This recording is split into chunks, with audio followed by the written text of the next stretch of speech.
Back in the late 1960s and early 1970s, fear settled heavy over the farming communities around Yuba City.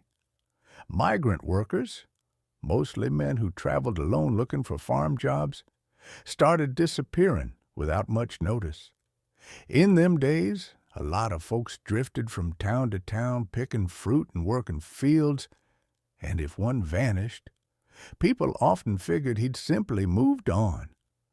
But out in the orchards and river bottoms of Northern California, something far darker was waiting. The man at the center of it all was Juan Vallejo Corona. Juan Corona was a farm labor contractor, quiet, hard-working, known around the farms. Nobody expected him to become one of the deadliest killers in California history. In 1971, authorities made a horrifying discovery near peach orchards outside Yuba City. Bodies buried in shallow graves, one after another. Most of the victims were migrant farm workers who'd last been seen alive around Corona. Many had been hacked to death with machetes or heavy blades. Some bodies showed severe wounds to the head and neck.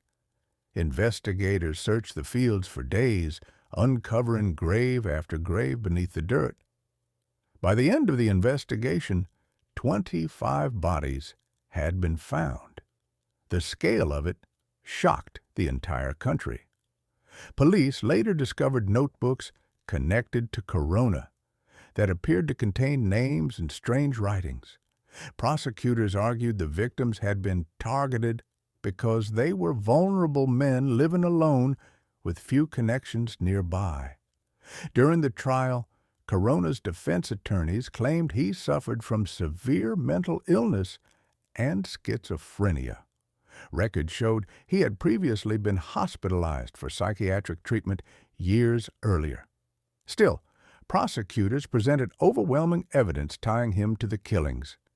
In 1973, Juan Corona was convicted of 25 murders and sentenced to life in prison. After appeals and another trial, the convictions largely remained in place.